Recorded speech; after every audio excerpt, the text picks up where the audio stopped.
우리 구속사 말씀 계속 또 이렇게 나누고 있습니다. 창세기부터 요한계시록까지 하나님께서 하나님 이 나라의 복을 계속해서 어떻게 이제 이루어 가시는지를 함께 보고 있습니다. 인간의 이 타락과 죄에도 불구하고 계속 구원을 이렇게 이루어 가시는 그 내용들을 살피고 있습니다. 지금은 아브라함 파트, 아브라함 언약에 관련해서 계속 보고 있습니다. 저번 주에는 1절에서 9절 내용 중에 특별히 1절에서 3절까지 나오는 아브라함에게 약속한 내용을 살펴봤습니다. 기억나시죠? 땅으로 가라, 큰 민족을 이루라. 하나님이 주시는 그 땅에 하나님이 이루시는 민족, 그 하나님의 백성이 이제 살아가게 되고, 또 거기에 또 약속, 세 번째 약속은 내게 복을 주어서 내 이름이 창대하게 되리라. 너는 복이 될지어다. 라는 하나님 주신 땅에서 큰 민족을 이루며 살아가는데, 또 그뿐만 아니라 하나님이 이제 복 주시는 그런 세상을 이제 아브라함을 통해서 이제 이루겠다라고 말씀하셨습니다. 근데 이 복은 하나님이 함께 하시는 그런 복인데, 이게 아브라함의 자손만 그렇게 되는 게 아니라 이제 3절에 보시면 땅의 모든 족속이 아브라함을 통해서 이제 복을 얻게 되는 그런 하나님의 큰 이제 구원의 프로젝트가 이제 전개되고 있습니다. 원래 창세기 1장부터 하나님이 지구를 창조하셔가지고 우리 인간에게 하나님 나라를 이제 만드시고 하나님의 형상대로 창조하신 인간을 거기에 두셨죠. 그리고 생육, 번성, 충만하게 해서 그 땅에 살아가는 모든 사람들이 이 하나님의 이 구원의 은혜와 복을 누리며 살아가는 그런 세상을 이미 꿈을 꿨고 그 꿈이 이루어지기를 바랬지만, 아담 이후로 계속된 인간의 범죄와 반역으로 인해서 원래 하나님이 계획하시던 그 하나님 나라가 보기에는 좀 유보되는 것처럼 보이고 마치 겉으로 보기에는 실패하는 것처럼 보였지만, 계속 하나님께서는 그 약속을 이제 원래 이루시고자 하는 그 계획을 계속 이루어 가시죠. 그래서 인간의 반역과 범죄의 절정은 바벨탑 사건입니다. 온 인류가 하나 되어져서 하나님을 대적하는 걸로 이제 나타나게 되는데, 그러면 여러분, 앞에 노아 홍수 같은 경우도 물로 이렇게 심판한 거잖아요. 이제 인간들이 계속 범죄하니까. 그러면 이제 바벨탑 사건 같은 거는 이제 더 처참한 심판을 하셔야 되는데, 이제 그렇게 하지 않고 하나님께서 이제 다른 방식을 통해 아브라함을 부르셔가지고 원래 창세기 1장부터 하나님께서 계획하셨던 그 나라를 다시 이루겠다, 다시 그 나라를 이루어가겠다라고 약속한 겁니다. 창세기 12장 1절 3절이. 그리고 이 창세기 12장 1절 3절은 구약 성경 내용 중에 너무너무 중요한 내용인데, 성경 전체를 꿰뚫는 그런 하나의 맥이 되는 말씀이 됐습니다. 이미 예수 그리스도로 말미암아 성취가 되었다는 것을 우리는 배웠습니다. 1차적으로 성취된 것은 이스라엘 민족, 가나안 땅에서 이렇게 세워진 이스라엘 민족을 통해서 성취되었다는 것을 말씀드렸고, 맞죠? 그래서 이 이스라엘 민족은, 이 이스라엘 나라는 실체로서의 예수 그리스도로 말미암아 성취되어진 것의 모형이고 그림자라 했습니다. 하지만 이스라엘 민족이 누린 그 하나님의 은혜와 복은 그 당시 주변 나라에서 누릴 수 없는 그 엄청난 복을 누렸겠죠.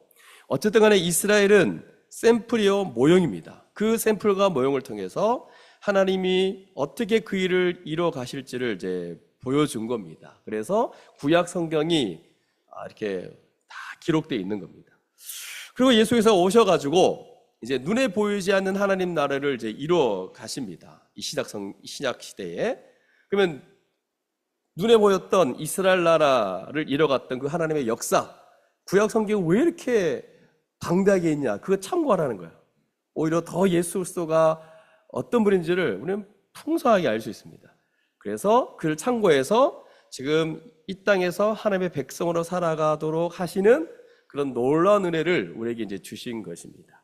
그래서 그 구원의 역사를 실체로서 그리스도 안에서 이미 그 하나님 나라를 교회를 통해서 누리면서 아브라함 이후로 눈에 보이는 그 하나님의 모든 구원 역사를 참고해서 이 땅 가운데 살아갈 수 있는 은혜를 우리 가운데 베풀어 주시는 겁니다.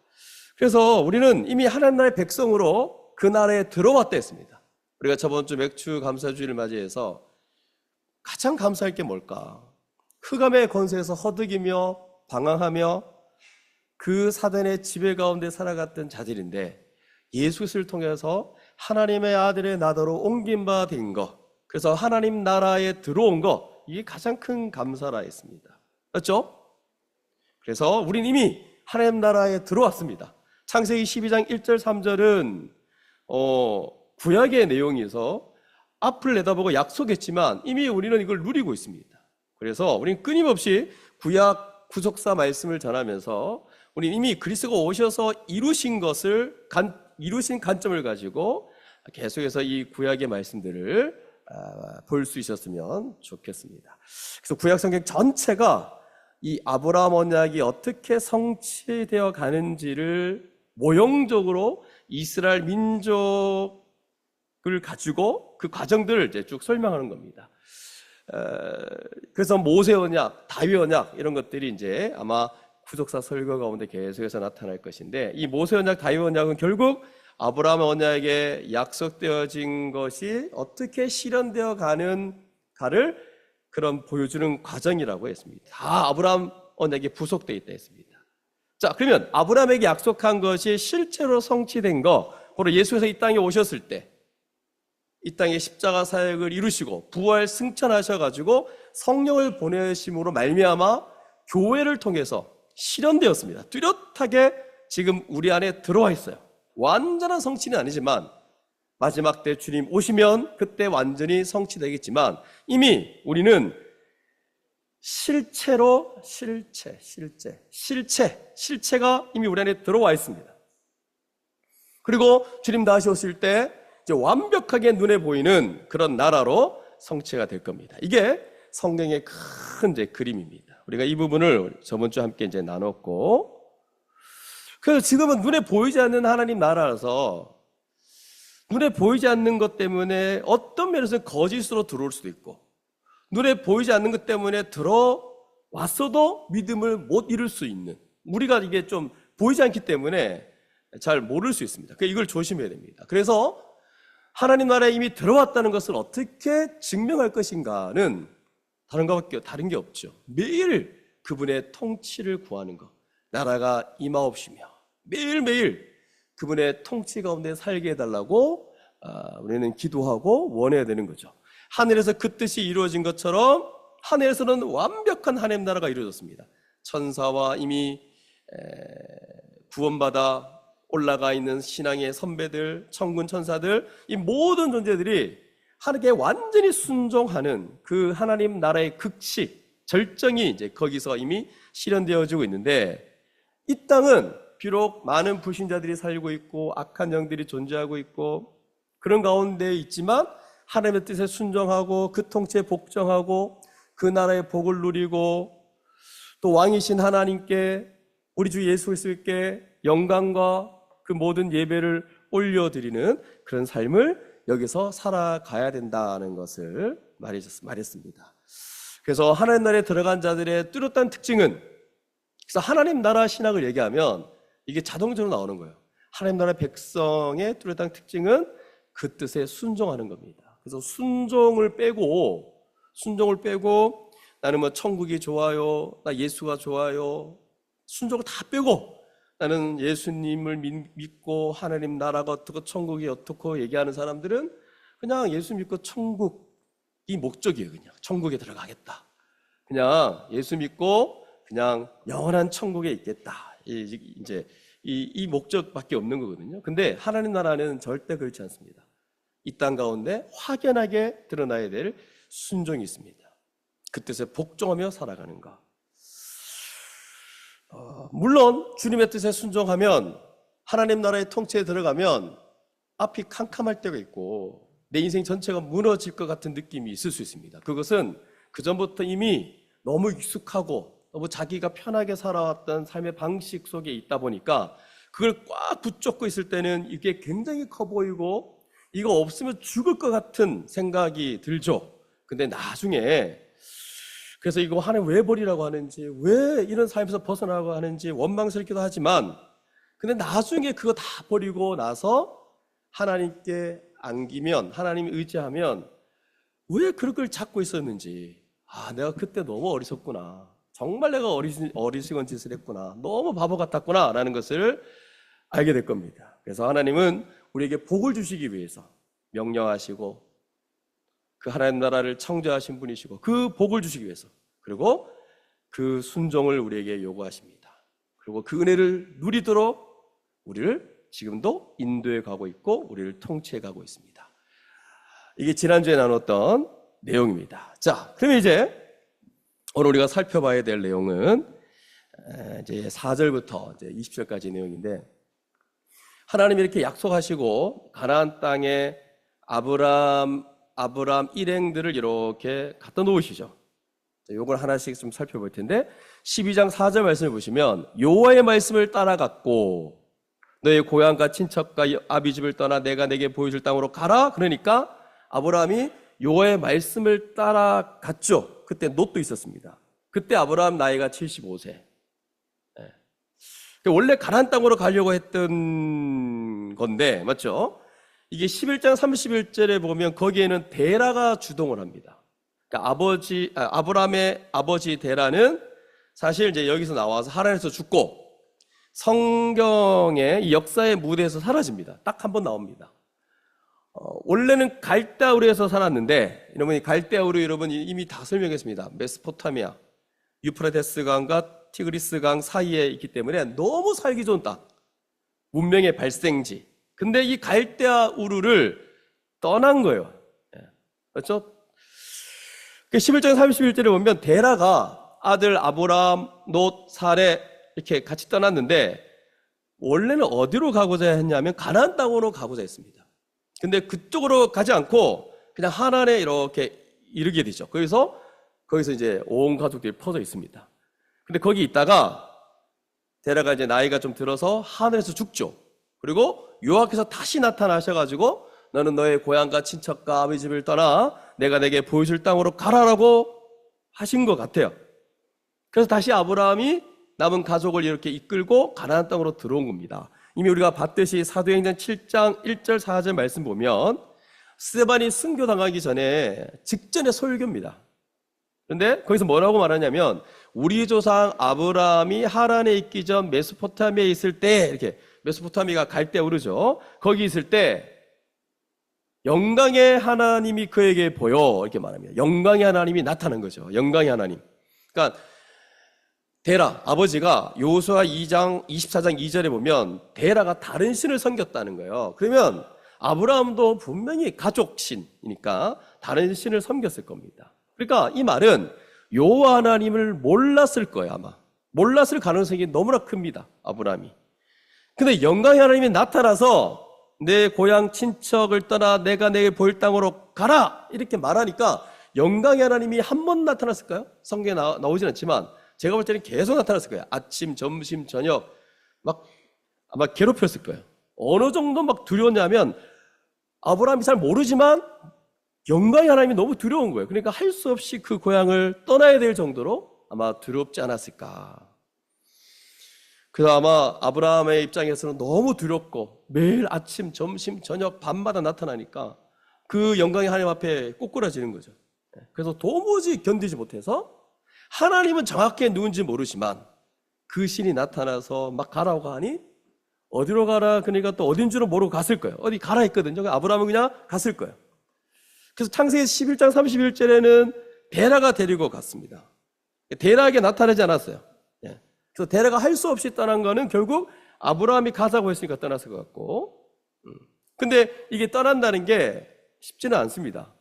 이 삶의 모든 뿌리가 뽑히는 거라서 너무 고착화된 그 고향인데 거기서 떠나라고 하니까 이게 대단히 어려운 일인데, 영광의 하나님이 주도해서 영광의 하나님이 나타나서 이제 아브라함을 이렇게 떠나게 한 겁니다. 그러니까 영광의 하나님이 나타나서 떠나라고 얘기했으니까 얼마나 세지 않았을까. 그래서 못 견디고 혼자는 또 못 떠나가 있고 아버지, 보통 아버지를 의지하잖아요. 아버지를 동원해서 아마 같이 떠난 것으로 보입니다. 그럼 왜 또 하나님 머무르냐? 저기 성경에 나타나지 않지만 아마 아버지 때문이 아닐까. 어쨌든 간에 하늘에 머물렀고 한참 있다가 거기서 아버지가 죽고 아브라함에게 다시 나타나서 이제 이 땅에 이제 오게 하신 거거든요. 그래서 여러분, 제가 이제 한 번은 이게 아브라함의 이제 어떤 이제 하나님을 은혜로 부르신 것에 대한 마땅한 반응은 아브라함 입장에서 순종하는 거다라고 할 때 이 순종을 좀 강조했다면, 오늘은 좀 하나님의 주도에서 가신 거에 대해서 좀 강조하고 싶어요. 그래서 여러분 이걸 비유적으로 좀 설명해 보면 하나님의 부르신 가운데 이 구원의 역사가 시작된 거거든요. 그러니까 실제로 이건 하나님이 일방적으로 이렇게 부르신 것이 11장, 12장 여기에 이렇게 강조되어 있습니다. 또 실제로 창세기 15장 같은 데 보면 아브라함이 믿었다 그러죠. 의롭다함을 얻었다 그러잖아요. 실제로 믿은 게 15장. 그러니까 부르심하고 믿음은 약간 차이가 있어요. 하나님이 이렇게 부르셔가지고 그분이 꽉 잡으신 것하고 믿음의 역사가 나타나는데 약간씩 차이가 좀 날 수 있다는 거죠. 그래서 실제로 이것이 가장 쉬운 게, 가장 곧바로 적용할 수 있는 게, 믿는 가정 밑에 태어난 아이들은 자기 입으로 이렇게 고백하기 이전에 이미 하나님의 백성으로 부르셨다는 것이 큰 틀에서 좀 적용될 수 있습니다. 아시겠죠? 그럼 부르심과 믿음은 약간 차이가 있다는 거. 어쨌든 간에 아브라함은 여기까지 왔어요. 그래서 여러분 요거 설명할 때 물론 순종한 건 맞고요. 요의 말씀을 따라간 건 맞지만 우리가 너무 아브라함을 높이 평가해서 무슨 결단을 내렸다든지 고향 친척 아주를 떠나는 용기를 보였다든지 이제 그렇게 과도하게 해석할 필요는 없다. 그래서 주도적으로 하나님이 이끄셨다는 것. 하나님을 알지도 못하고 그런 의향도 없었던 그 아브라함을 영광의 하나님이 나타나셔가지고 이끌고 왔다는 것. 요거 여러분 기억하시면 좋겠습니다. 그래서 하나님에 있을 때, 갈대우리에 있을 때보다 하나님께서 아브라함에게 약속하신 것들을 다시 말씀하실 때는 좀 더 구체적으로 말씀하시지 않았을까? 떠나라. 그리고 그 땅으로 가라. 큰 민족을 이룰 거고 내게 복을 주겠다. 너로 말미암아 모든 민족이 복을 얻게 되는 엄청난 일이 시작될 거라고 말씀하셨고 아브라함은 떠날 수밖에 없었던 것이고 그리고 그 영광의 하나님의 인도하심을 따라서 가나안 땅에 온 거예요. 그리고 아브라함이 세겜 땅에 왔을 때 다시 하나님이 나타나십니다. 7절 보십시오. 7절. 내가 이 땅을 네 자손에게 주겠다. 근데 이 땅은 이미 가나안 사람들이 차지하고 있습니다. 자, 요 얘기가 첫 번째 얘기입니다. 그러면 이제 그 다음 얘기가 궁금하지 않습니까, 여러분? 아니면 말고. 자, 그러면 어떻게 아브라함이 그 이후의 삶이 진행될까? 상황은 어땠을까? 왔어요, 마침. 왔어요. 영광의 하나님이 나타나서 가라고 하니까 이 신이 어떤 신인지 잘 모르겠지만 그냥 압도되어 왔는데 생각보다 상황이 여의치 않습니다. 10절에 보면 그 땅에 기근이 들었으므로. 아니, 아브라함이 여기까지 왔으면 그 땅이 뭔가 좀 대단해야 되는데 일단 가나안 땅은 약간 사막지대, 초원지대가 많지 않고 그러니까 좋은 땅이 아니라는 거죠. 그가 떠났던 갈대우리는 티그리스강, 유프라테스강, 이 강들, 이 아주 비옥한 땅들과 비교해 볼 때 가나안 땅은 좋지 않은 땅. 근데 거기에 기근까지 들었습니다. 아니, 오자마자 이게 웬일입니까? 그래가지고 도무지 여기서 못 살겠으니까 어떻게 합니까? 아브라함이 애굽에 거류하려고 그리로 내려갑니다. 그러니까 아브라함에게는 크게 가나안 땅에 대한 인식이 크게 없었어요. 이게 약속의 땅이다 막 이런 생각 가지고 막 결단하고 이렇게 온 게 아니라 그냥 가라고 하고 온 거예요. 자기가 막 주도적으로 오려고 했던 것도 아니고 하도 가라 그러니까 좀 간 거거든요. 근데 왔는데 기근이 있는 거예요. 그러니까 잘 됐다 그래가지고 가장 가까운 지역, 가장 살만한 지역 애굽 땅으로 내려갔다는 거죠. 그럼 여러분 이 장면 보고 어떤 사람들은 아니 기근이 들었어도 약속의 땅에 있어야지, 버텨야지 이런 얘기 하시는 분도 있는데 10절을 다시 보시면 애굽에 거류하려고 그리로 내려갔으니 그리고 이는 이게 이유절이죠. 뭐라고 되어 있어요? 그 땅에 기근이 심하였으니. 그러니까 아브라함은 합리적인 사람이에요. 그냥 우리가 이걸 딱 봤을 때 어떤 상황이냐면 너무 기근이 있으니까 당연히 애국으로 내려간 거예요. 여러분은 안 그러겠습니까? 기근이 있는데. 그러니까 뭐 이틀 비가 안 올 정도로 내려갔다 이런 게 아니라 견디기 어려운 기근이 있는 거예요. 그러니까 보통 사람들도 견디기 어려운데, 맞죠? 그러니까 아브라함도 그냥 너무 힘드니까 내려간 거예요. 그런데 이 애국에 내려갈 때에 이제 가까이 이르렀는데 아브라함에게 걱정이 생깁니다. 이제 이게 뭐냐? 그 당시 어떤 문화를 엿볼 수 있는데, 그의 아내 사레에게 말하되 내가 알기에 그대는 아리따운 여인이라, 이렇게 말하면 여러분 보통 지금 이 아브라함의 나이와 사레의 나이를 생각해 볼 때 제 눈에 안경이네 이렇게 반응할 수 있겠죠. 어떻게 아리따울 수 있을까? 네. 근데 나중에 실제로 일어나는 일들을 보면 진짜입니다. 이게 보통 이제 이 부분을 보고 많은 사람이 질문하죠. 꽤 먹은 나이인데 어떻게 이렇게 아름다울 수 있습니까? 네.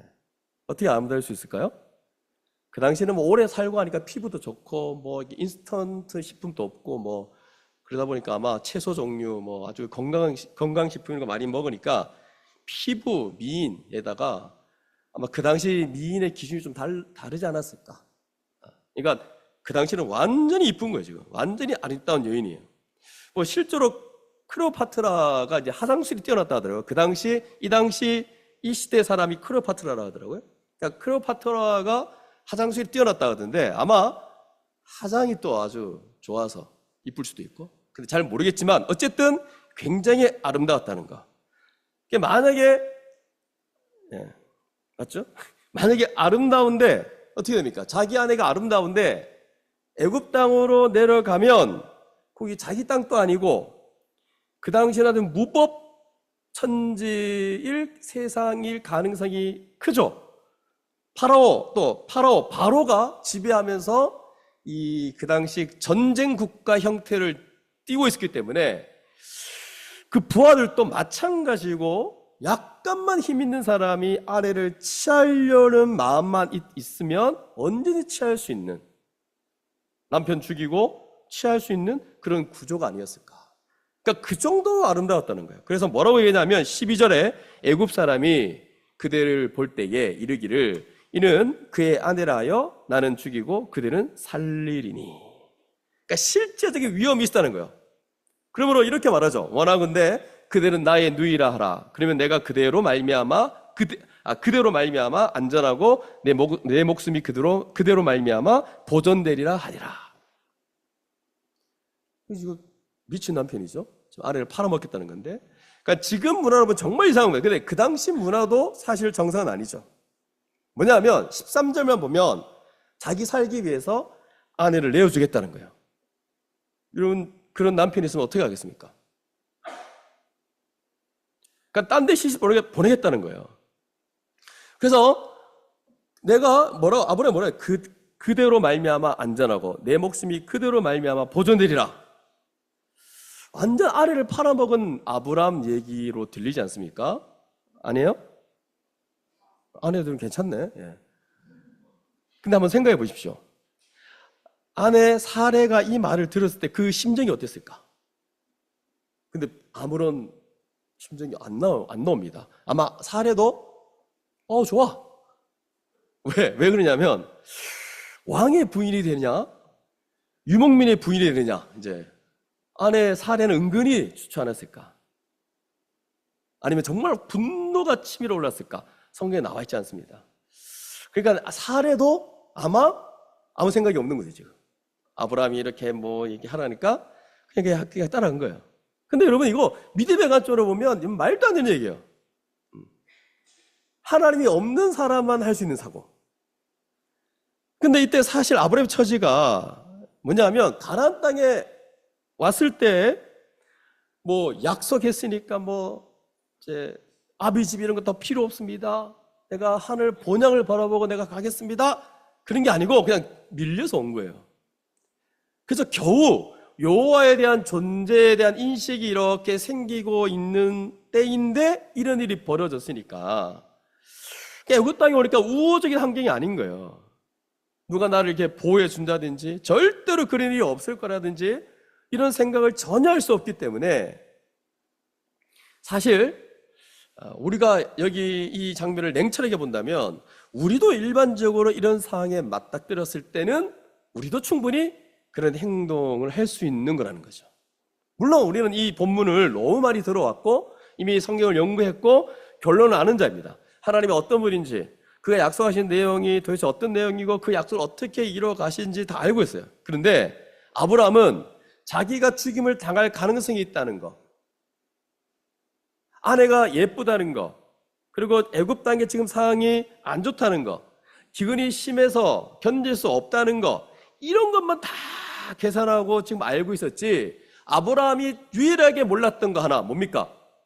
하나님이 계시다는 것만 빼놓고 다 알고 있었어요. 어떻게 그 하나님 딱 하나만 빼놓고 다 알고 있었어요. 죽임을 당할 거고, 아내가 예쁜데 이 아내 때문에 내가 어떻게 될 거고, 지금 애굽 상황이 좋지 않고 기근이 심하고, 이런 거 다 계산하고 있었는데 하나님이 계신다는 것만 딱 빼놨습니다.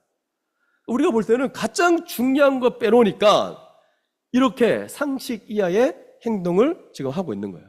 그런데 실제로 아브라함이 이렇게 애굽에 이르렀을 때 어떤 일이 벌어졌냐니까 난리가 났죠. 결국 어떻게 됐죠? 14절에 애굽 사람들이 그 여인의 심히 아름다움을 보았고, 그러니까 그 여인이 너무너무 아름다우니까 사람들 사이에 소문이 막 난 거예요. 이게 어느 정도냐면, 야, 이 여인의 아름다움은 내가 차지할 정도가 아니다, 이거는. 그러니까 높은 사람들이 알린 겁니다. 그러니까 15절 보니까 바로의 고관들이 이제 또 바로 보러 옵니다. 딱 보는데 이들도 이거는 우리가 차지할 정도가 아니다. 이래가지고 어디까지 간지 아세요? 바로 왕까지 갑니다. 여러분, 지금 우리가 아브라함에 대한 믿음의 조상이라 해서 너무 이제 높게 생각해서 그러는데, 바로는 애굽의 가장 그 큰 제국의 왕, 아브라함은 아주 초라한 유목민에 불과해요. 아브라함도 죽임을 당할지를 모르겠다, 언제 죽임을 당할지 모르는 그 염려 가운데 있는, 그리고 지금 롯하고 몇 명을 데리고 온 떠돌이에 불과한 유목민. 그러니까 이 사람들은 그냥 바로의 고관 정도가 아니라 애굽 사람이 그냥 죽여도 할 말이 없는, 그냥 흔적도 안 남는 그런 존재가 바로 아브라함이에요. 근데 이 살의 아름다움의 소문이 그 초라한 유형물에 불과한 아내인데 왕한테 이 소식이 들어간 거예요. 지금 15절 같은 데 보십시오. 어떤 절차 없이 막 들어옵니다. 그 여인을 칭찬함으로 그 여인을 바로의 궁으로 이끌어 들인지라. 바로의 궁으로 이끌어 들였다는 것은 이게 분명히 뭔가 정식 절차를 밟고 들어오지 않았을까, 이게 생략되어 있는 거죠. 근데 또 16절 같은 거 보십시오. 이에 바로가 그로 말미암아 아브라함을 후대함으로 아브라함이 양과 소와 노비와 암수 나귀와 낙타를 얻었더라. 여인의 입장에서 화가 나죠. 쥐한 게 뭔데? 자기가 이제 자신의 아름다움 때문에 들어갔는데 아브라함이 봤습니다. 아니, 아내의 오빠니까 잘해준 거예요. 정식으로 이 아내를 궁에 받아들였고 오빠한테 다 뭔가를 보낸 거예요. 감사함으로 아브라함도 받은 거예요. 지금. 그러니까 어떤 분들은 이 장면을 보고, 아니 어떻게 이걸 받을 수 있냐, 이 상황에서 아내를 빼앗길 수는 있겠지만 어떻게 낯짝이 있지, 자기 아내를 판 사람이 이걸 어떻게 받을 수 있겠냐, 이건 마땅하지 않지 않냐라고 반응을 할 수 있죠. 근데 그 당시 아브라함 입장에서는 어땠을까요? 난 좋은 판단을 했고, 난 잘했어, 지혜로웠어. 물론 아내와 헤어진 건 좀 그렇지만 이제 내 인생에 애굽에서 부자가 되겠구나. 대단한 집안이 이제 시작되는 거거든요. 권력도 좀 잡을 수 있을 것 같고. 아브라함이 이런 생각을 했을까요? 안 했을까요? 모르겠습니다. 그냥 한번 생각해 본 건데, 아브라함이 약간의 어떤 그 막 부도 생기고 권력도 생길 것 같고, 지금 뭘 말하고 싶으냐면 이런 거 다 생각했는데 뭔가 자기 나름대로 어떤 계략을 세우고 속이고 다 했는데 자신의 생존을 위해서. 근데 하나 생각하지 못한 거, 전혀 생각하지 못했던 거, 여호와 하나님이 계시다는 것을 생각 못했습니다. 그래서 7절 보시죠. 7절. 아브라함은 고스란히 여호와 하나님이 계시다는 생각을 다 까맣게 잊고 있었는데 7절에 보니까 뭐라고 돼 있죠? 여호와께서 아브라함의 아내 사레의 일로 바로와 그 집에 큰 재앙을 내립니다. 이게 무슨 재앙이냐? 특별히 설명이 없는데 뭐 어떤 학자들은 나중에 가서 그 집안에 태를 당했다는 얘기도 하는데, 솔직히 그건 이제 근거가 잘 없고요. 근거가 좀 미약하고, 이 큰 재앙이니까 그냥 이 본문만 봤을 때는 즉각적으로 알 수 있는 너무나 놀라운 제국이 발칵 뒤집어질 정도의 가문 전체에 아주 큰 재앙이 내렸던 것 같아요. 그리고 뒤에 나오는 이 바로의 반응을 보십시오. 아브라함을 불러서 따지기 시작하죠. 바로가 아브라함을 불러서 그 초라한 유병물에 불과한 자인데 그냥 죽이면 돼요, 그냥. 근데 불러가지고 말을 하고 있다는 자체가 지금 이게 이상한 거예요. 뭔가 일이 틀어졌고 아브라함이 속여서 그런 거라 그러면 아브라함을 죽여라! 그러면 끝나는 일인데, 바로가 아브라함에게 얘기할 때 보면 굉장히 원통하다는 얘기를 합니다. 한번 보십시오.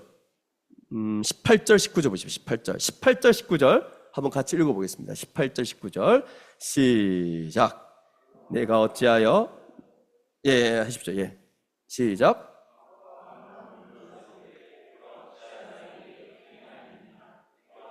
그를 내 아내라고 내게 말하지 아니하였느냐? 네가 어찌 그를 누이라 하여 내가 그를 데려다가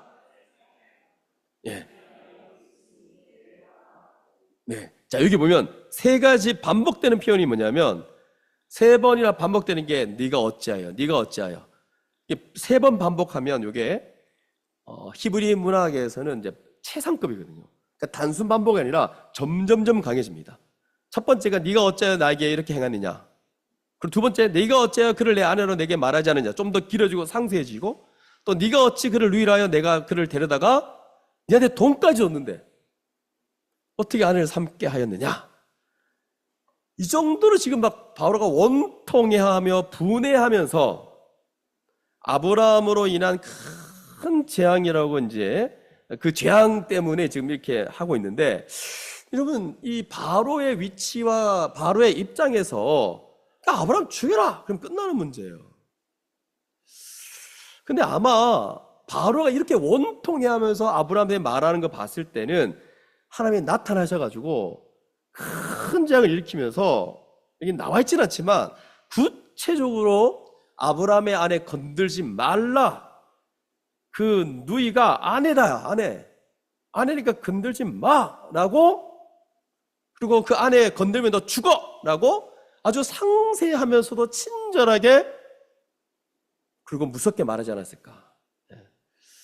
근데 다시 한번 말하지만 아브라함이 너무 중요한 인물이긴 하지만, 우리에게는 대단한 인물이지만 그 당시 바로 앞에 서서 대화할 수 있는 그런 상대가 아닙니다. 아마 바로가 이런 얘기를 하고 있을 때는 아브라함은 저 멀리에서 머리를 박고 있어야 되는, 바로가 부들부들 떨면서 당장 죽이고 싶지만 바로가 그렇게 하지 못하는. 왜? 자기가 모르는 신이 나타났는데 너무 무서운 거예요. 그리고 구체적으로 계시를 합니다. 너 건들지 마라, 너 죽어. 그러니까 아브라함도 굉장히 바로가 두려웠겠지만, 이 바로가 두려운 것보다 더 충격적으로 받아들이는 일은 뭐냐면, 자신에게 일어난 그 일에 대해서 아마 충격적이었을 거예요. 도대체 내게 가나안 땅으로 가게 한 하나님이 어떤 분이시길래, 그 애굽의 신과 같은 존재인 바로가 나한테 말을 걸 정도로, 나한테 원통함을 호소할 정도로 어떻게 이런 하나님이 이 바로에게 나타났을까? 갈대아우르 있을 때도 영광의 하나님이 나를 이렇게 이끄셨는데, 이 제국의 왕인 파라오가 부들부들 떨고 벌벌 떨면서 이렇게 겁을 먹고 말할 수 있게 하신 하나님은 누구인가? 라는 질문을 아마 하지 않았을까. 그리고 마지막에 뭐냐 하냐면 네 아내가 여기 있으니 이제 데려가라. 못 건듭니다. 지금 건들지 못합니다. 그리고 아내를 데려올 때 많이 줬잖아요. 앞에 보면 그것도 뺏지를 못합니다. 그래서 20절 같은 데 보면 바로가 사람들에게 그의 일을 명함에 그들이 그와 함께 그의 아내와 그의 모든 소유를 보내었더라. 건들지 말라는 거예요. 그에게 준 거 다 그대로 가져가게 하라는 거예요. 여러분 이 정도 조치면 여러분 후에 출애굽기 사건 같은 데 보면 모세가 백성들을 데리고 막 나올 때 엄청난 재앙 속에서도 끝까지 버티면서 안 보낸 그 기억나시죠? 그거 비교해 보면 지금 하나님이 어떻게 이 바로에게 행하셨는지 너무 비교가 되죠. 네. 공포에 사로잡히고 막 두려움에 사로잡혀서 이 사람은 절대 건들지 마라. 이 땅에 두지 말라는 거예요. 애굽 땅에 아예 들어버리지 말라. 소금 뿌려라. 뭐 이런 지금 그런 분위기인 거예요. 그래서 그들이 그와 함께 그의 아내와 그의 모든 소유를 보내었더라. 몰아낸 거죠. 아브라함이 나온 게 아니고 나가라 나가라 너희들 여기 있으면 안 된다. 제발 나가라. 몰아낸 거죠. 그래서 할 수 없이 애굽에서 돌아오게 된 사건이 바로 오늘 10절에서 20절까지의 사건입니다. 이때 하나님은 아브라함에게 한마디도 하지 않습니다. 아마도 바로를 통해서 하나님이 어떤 분인지를 알게 하고 그리고 하나님이 약속하신 것이 어떤 것인지를 알게 하시는 거죠. 지금 이 12장 후반부의 이 사건은 하나님의 약속으로 본다면 하나님이 어떻게 약속, 이 언약을 맺고 이 언약을 이끌어 가시는지에 대해서 지금 보여주고 있는 사건이거든요. 하나님의 계획에 완전히 실패할 수 있는 그런 큰 어려움이 지금 어려움이 지금 이렇게 겪게 된 거거든요, 지금. 왜? 아브라함이 약속의 땅을 떠났어요. 그리고 그 약속의 어머니였던 사례는 남 여자가 되어서 약속의 자손을 낳을 수 없는 상황이 되는 거고. 그럼 여러분, 보통 이런 상황이 되면 믿음의 사람들은 엄청난 결단을 해야 됩니다. 뭐 직장이든 가족이든 생명이든 사실은 뭐 다 포기하고 죽으라고 달려들어야 될 때인데 하나님만 바라보고 막 따라가야 되는 그 위기의 상황인데 아브라함 보십시오. 뭐 위기라는 인식도 없고 결단할 필요도 없는 것처럼 보이고 그냥 순수히 애굽에서 내려와서 아내하고 잘 상의해서 그냥 서로 이렇게 뭔가 부도 없고 그리고 뭔가 좀 약간 지위도 뭔가 얻는 것 같으니까 아브라함 입장에서 너무 좋은 거죠. 그러니까 지금 누구만 급하냐? 누구만 막 이렇게 관심을 가지고 이 하나님 나라의 약속에 대해서 막 하나님밖에 없으시고 그리고 이 와중에 제일 불쌍한 사람은 바로예요. 바로 그냥 예뻐가지고 그냥 이렇게 절차 밟아서 아내로 취했는데 이제 오히려 하나님이 아브라함에게 재앙을 내리셔야 되는데 바로가 지금 받은 거예요. 아마 이 바로는 그 이후로 여자를 좋아하지 않았을 겁니다. 한번 이렇게 세게 한번 당해가지고. 자, 여러분 이 본문을 보면서 실은 이 본문을 너무 많이 본 사람들은 되게 이제 평범 너무 익숙한 본문일 텐데 처음 보는 분들은 이상하다. 아니 아브라함이 약속의 땅을 떠났고 윤리적으로도 아내를 버리고 돈을 취하여 살아가려고 했던 자인데 물론 또 아내도 뭐 아무 말도 안 하고 사례가 좀 약속 이런 거 뭐 이렇게 인식했으면 여보! 이러면서 그랬을 텐데 아무 반응도 없고 그래서 이런 거 봤을 때 되게 혼나야 될 일이고 아주 엉망 아닙니까 이거? 도덕적으로 지탄받을 만한 일인데 근데 성경은 그런 거 전혀 언급하지 않고 하나님은 이 말도 안 되는 인간들 아브람 사례 이게 근데 우리의 모습과 크게 다르지 않다는 거예요. 이 말도 안 되는 이 인간을 들어서 하나님이 어떻게 자신이 약속한 그 약속을 이뤄 가시는지를 보여주는 사건이라는 겁니다. 그러니까 이 본문을 가지고 너 왜 그랬냐 이렇게 하지 마라 저렇게 살아라 라고 말하기 이전에 하나님께서 지금 어떻게 이 엉망인 인간들을 들어서 그 약속을 어떻게 이뤄 가시고 그 약속을 어떻게 보호하시고 어떻게 이들을 끝까지 이끌어 가신지를 보여주는 거예요. 여러분 하나님 이렇게까지 하시나? 여러분 이게 믿어집니까? 이런 아브라함을 끝까지 이끌어 가십니다. 그래서 여러분 이 본문을 통해서 하나님 어떻게 우리를 하나님 나라에 들어가게 하고 우리를 불러서 그 사랑하시는 자에게 주시는 그 하나님 나라 어떻게 끝까지 이루어 가신지를 이 사건을 통해 보여주는 거예요. 그래서 오늘 이 말씀의 메시지는 너무나 분명합니다. 하나님은 우리에게 약속하신 바를 반드시 이루십니다. 주님은 반드시 재림하실 거고요.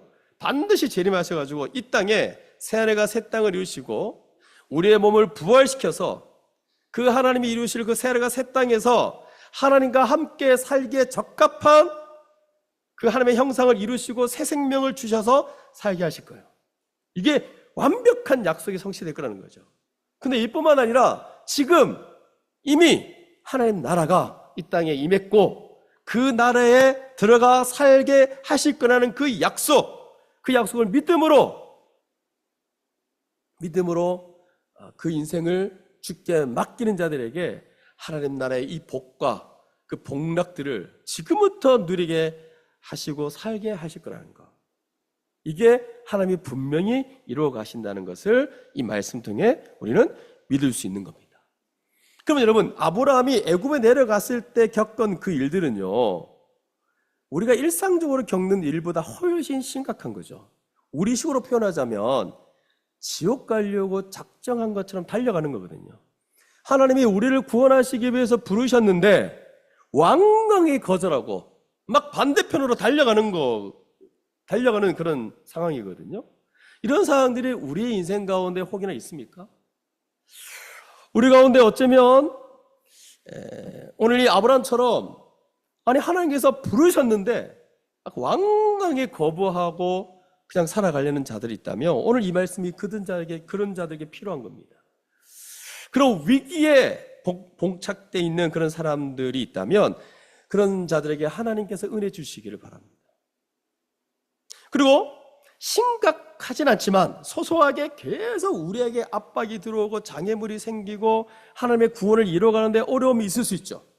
설교를 들었는데도 자꾸 튕겨내려고 그러고 이 정도면 믿을만한데도 자꾸 불신하고 자꾸 어리석은 판단을 하면서 이 땅의 삶에 대해서 얼마나 염려가 많은지 아브라함 보죠. 자신의 생존에 대해서 막 염려했던 것처럼 무엇을 마실까 무엇을 먹을까 절대 염려하지 말라 그러는데 여전히 염려하고 염려해서 해방되어져야 하나님 나라에 관심을 쏟을 텐데 하나님 나라와 그 의를 구하라고 그렇게 말하고 있는데 여전히 염려, 자기 미래의 두려움, 생존에 대한 염려. 그러니까 이 세상의 것들에 마음을 가지고 있으니까 결국은 육신의 정욕을 이기지 못하고 이생의 자랑 같은 걸 어떻게든 드러내려고 인생을 낭비하고 자기 안에 계속 갇혀서 이기지은 마음으로 살아가고 하나님의 말씀이 자꾸 들려지는데도 자신의 생각이 자꾸 높아져서 하나님의 말씀을 순종하지 않으려고 하고 엎드려서 그 말씀을 따라가야 되는데 불구하고 꿋꿋하게 자신의 생각이 옳다라고 밀어붙이며 그 말씀에 따라가기를 거절하며 살고 있지는 않는지, 그래서 미혹이 있거나 악한 영이 막 흔들 때 금방 막 넘어진다든지, 그리고 우리는 날마다 또 연약해서 실수하기도 하고 또 다 뭐냐면 우리의 구원을 이뤄가는 장애물입니다. 그럼 여러분 이 얘기를 할 때 먼저는 오늘 이 본문이 막 살아도 하나님은 우리를 구원하실 거다, 그거 얘기하는 걸까요? 여러분 만약에 이런 생각을 가지고 있다면 우리의 지금 생각 구조 속에 여전히 난 믿었으면 구원받을 거야, 구원은 한 번 구원받으면 취소가 없잖아, 이 생각을 여전히 갖고 있더라는 반증입니다. 여러분 이 신칭의의 이 신학이 왜곡되어져 가지고 너무 많이 우리 안에 세뇌되어 있습니다. 세례받고 그저 이제 정말 세례받았단 말은 구원받은 자로서 하나님의 통치를 받고 그의 나라에 들어갔다는 말은 흑암의 권세에서 벗어나서, 그 흑암의 권세라는 건 어둠의 힘이잖아요. 사탄 마귀 악령들이 지배했던 그 세계에 살고 있던 우리가 구원받았단 말은 이제 여기서 완전히 떠나서 완전히 그런 걸 끊어버리고 이 권세를 깨트리고 꺼집어냈다는 말이죠. 하나님 아들의 나더러 옮겼다, 그분의 통치 안에 들어갔단 말이에요. 그분의 다스림에 들어갔단 말이에요. 주가 예수 그리스도잖아요. 그분이 다시 그분의 나라로 옮겼다는 말은 눈에 보이지 않는 나라, 그 나라에 속해서 구원받았다는 거예요. 그러면 이걸 뭘로 증명하냐? 앞에서 말했듯이 매일매일의 그 하나님 나라가 내게 임하기를 소망하며 그 왕의 백성으로 살아갈 때, 그게 구원의 증거고 구원의 열매거든요. 이게 이제 내가 구원받았다는 증거입니다. 근데 이런 거 없이 막 살고, 한번 예수 믿으면 땡이고, 나 믿었어, 전혀 의심하지 않고 교회 나오는 거, 내가 교회 생활 하고 있다는 거, 이거 두 가지 가지고 구원받았다라고 생각한다는 거예요. 근데 문제는 매일매일 일상 속에 흑암의 권세에 계속 머물러 있다면, 자기가 복종하고 따라가는 이 방향들이 다 사단이 원하는 것이고, 이 세상이 원하는 것이고, 이 어둠의 세상이, 이 어둠의 권세에 사로잡혀서 이 불순종의 아들로 살아간다면, 그러면 이거는 하나님의 백성의 삶으로 말할 수 없습니다. 너무나 위험한 일이거든요.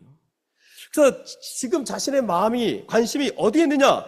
매일매일 그분의 통치에 들어가서 아멘 아멘 그러면서 그리스도가 원하시는 방향으로 살아가고 있는가? 자기를 부인하고 자기 십자가를 지고 자기 자기 안정적인 모든 것들을 포기하고 정말 내 인생 전체를 들여서 하나님께 영광 돌리는 삶을 살아가고 있는가?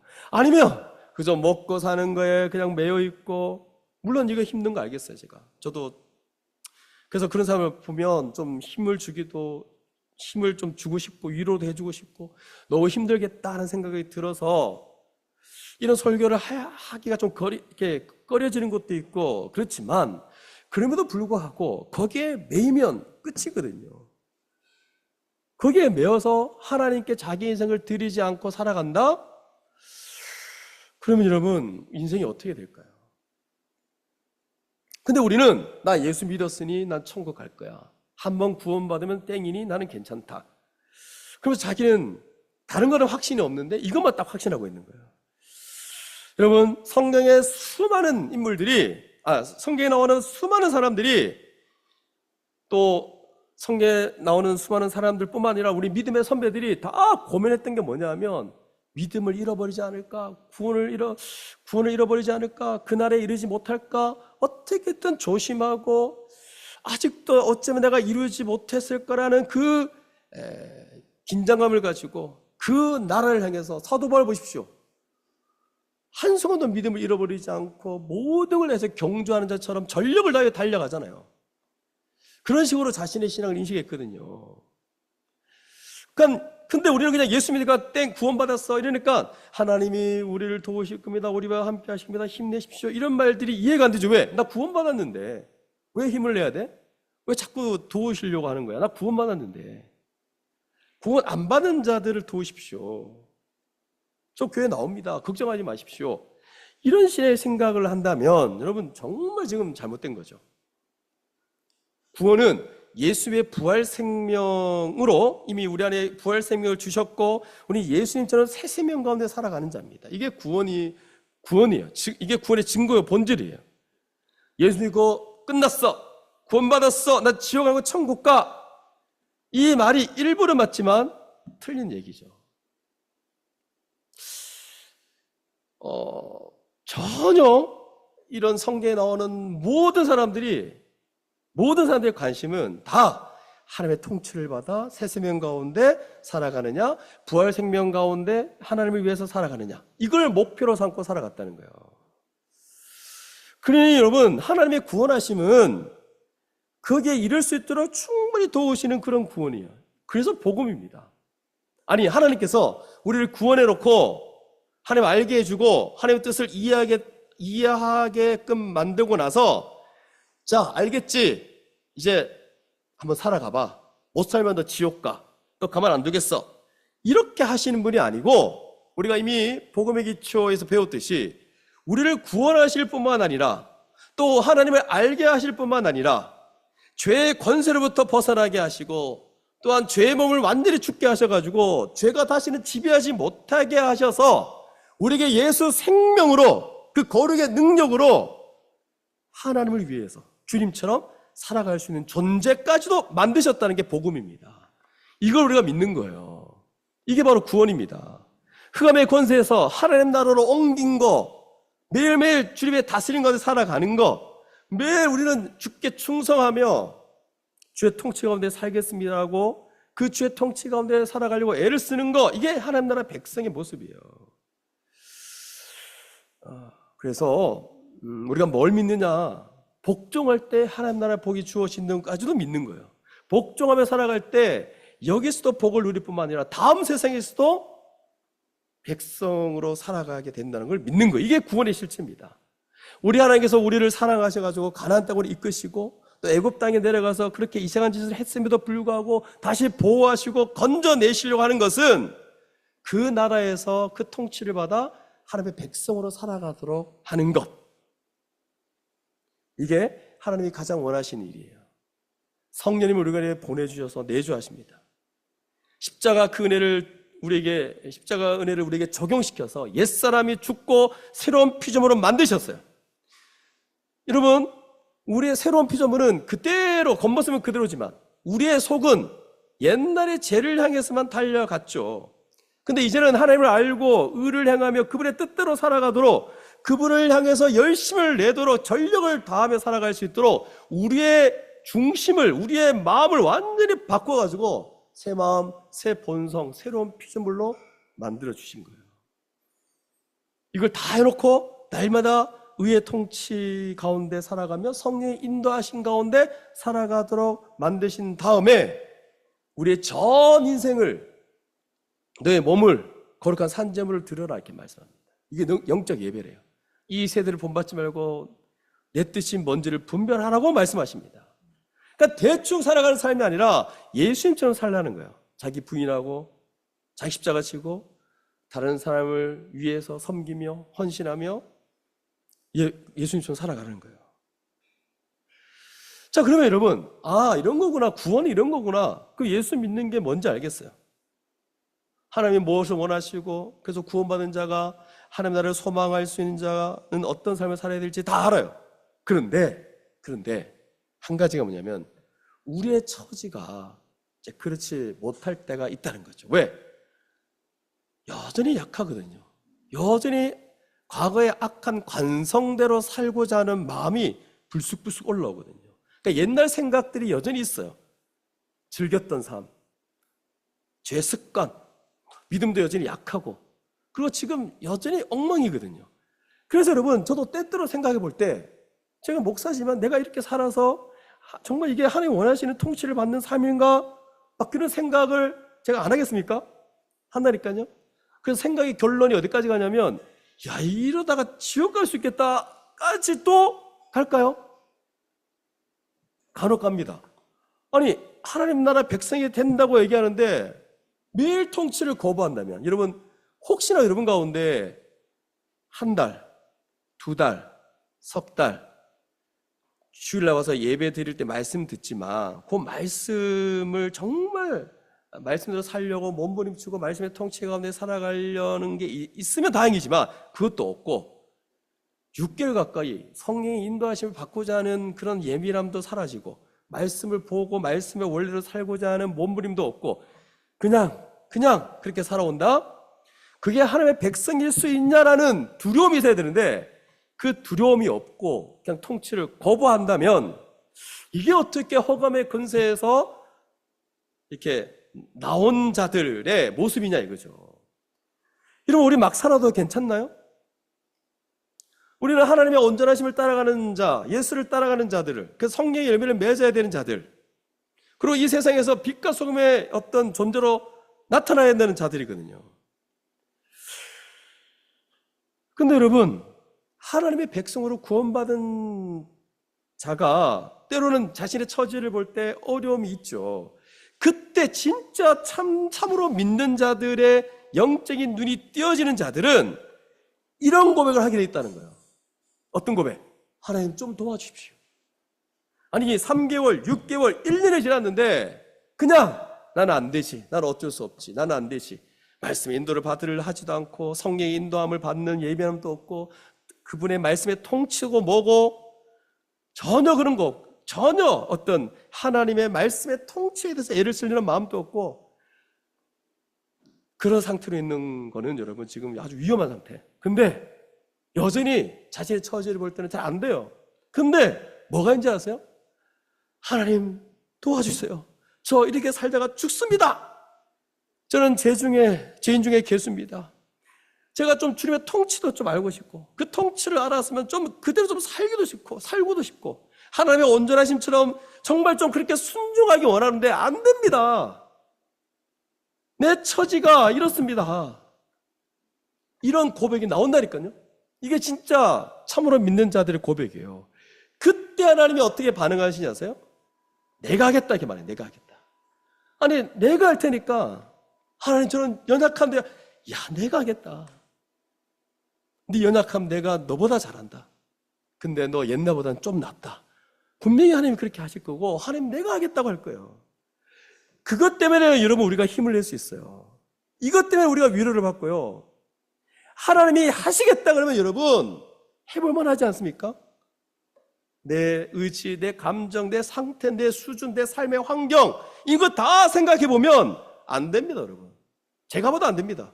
얼마나 무기력하고 얼마나 퍼져 있는지. 하나님의 통치에 순종하기 어렵고 못 살겠는데 근데 우리 안에 좀 도와주세요. 좀 미치겠습니다. 그때 하나님이 분명히 다가올 겁니다. 걱정하지 마라. 내 통치를 받는 나라에 들어오는 거 너로서는 안 되고 그 나라의 통치를 받아 순종하며 아멘으로 살아가는 것도 너로서는 안 된다. 이 세상의 유혹과 약한 자의 유혹과 이거 너 이겨낼 수 없다. 그러니까 내가 하겠다는 거야. 내가 하겠다. 내가 이끌어서 내가 너를 보호해서 바로 같은 자들 깜짝 놀라게 만들고 내가 그런 자들을 재앙을 주는 게 내 전공이다 이러면서 내가 하겠다는 내가 하겠다. 그래서 하나님이 우리 가운데 오실 거예요. 한번 쉬운 예를 들어서 여러분 하나님이 우리 보고 미국까지 날아가라고 했을 때 우리 어떻게 하겠어요? 날아가라. 그럼 내가 구원 주겠다. 날아가야 돼요. 미국까지. 어떻게 날아갈 수 있습니까? 날개가 있어야 될 거 아니에요. 돈이 좀 있으면 뭐 어떻게 할 건데 돈도 없고 뭐 이게 날개 만들려고 온갖 것들을 뭐 싸고 비닐 사고 뭐 해가지고 만들 거 아니에요. 또 혹시 뭐 어깨에 날개가 좀 자랄 수 있는 연고 바른다든지 뭐 한번 이렇게 막 뛰어내려 보고 막 그랬을 거 아니에요. 근데 어느 정도 시간이 지나면 우리는 절대로 그럴 수 없는 현실을 보게 될 거예요. 근데 알고 봤더니 하나님이 비행기를 준비하고 계시네요. 그리고 그 비행기 뒤에서 하나님이 다 준비했는데 그 뒤에서 뭐 비닐 사가지고 막 재료 사가지고 만들려고 하고 또 연고 바르고 막 그러고 있는 거야. 그래서 하나님 좀 도와주세요 막 그런데 타라 내가 하겠다. 이거 비행기 있지 않냐 타라. 하나님이 하시겠다는 거예요. 그럼 여러분 이 비유를 생각해 볼 때 신앙의 태도가 어때야 됩니까? 하나님이 다 준비해놓고 하나님이 하시겠다 그러고 있는데 자꾸 자기는 안 되는데 자기가 해보려고 합니다. 환경이든 자신의 연약함이든 안 되는데 근데 하나님이 하시겠다는 거예요. 그럼 하나님이 이뤄가겠다는 거거든요. 그럼 하나님이 하시겠다 할 때 그 다음에 우리의 반응은 어때야 됩니까? 그럼 우리가 어떻게 살아가야 됩니까? 어떻게 저를 통치하는 겁니까? 이걸 묻겠죠. 그럼 여러분 매번 우리가 생각하는 게 전 능력이 없습니다. 이길 힘이 없습니다. 자꾸 그렇게 이제 말하는데 그게 아니라 우리는 그냥 타면 되는 거야. 하나님이 비행기를 다 준비하신 거예요.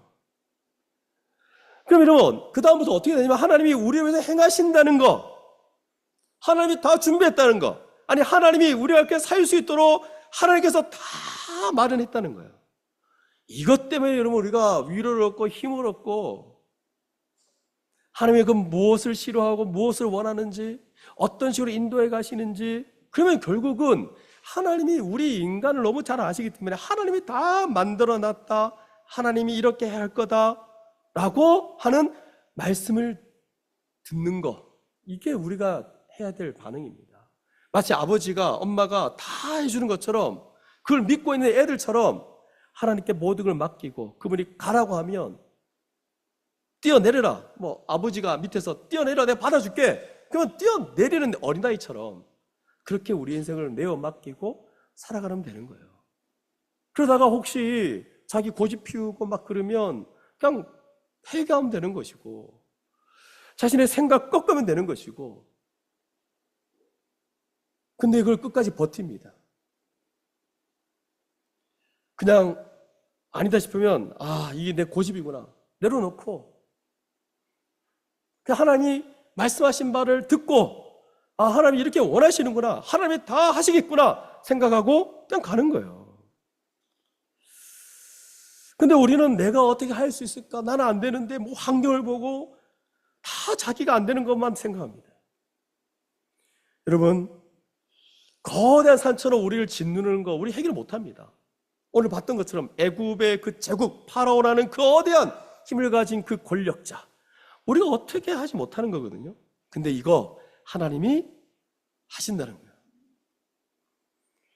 하나님 이거 다 알고 계시고 하나님이 다 하실 거라는 거예요. 그러면 우리 입장에서는 그저 하나님이 다 하실 거라는 걸 믿고 힘을 내어서 그저 믿음으로 따라가고 살아가면 되는 겁니다.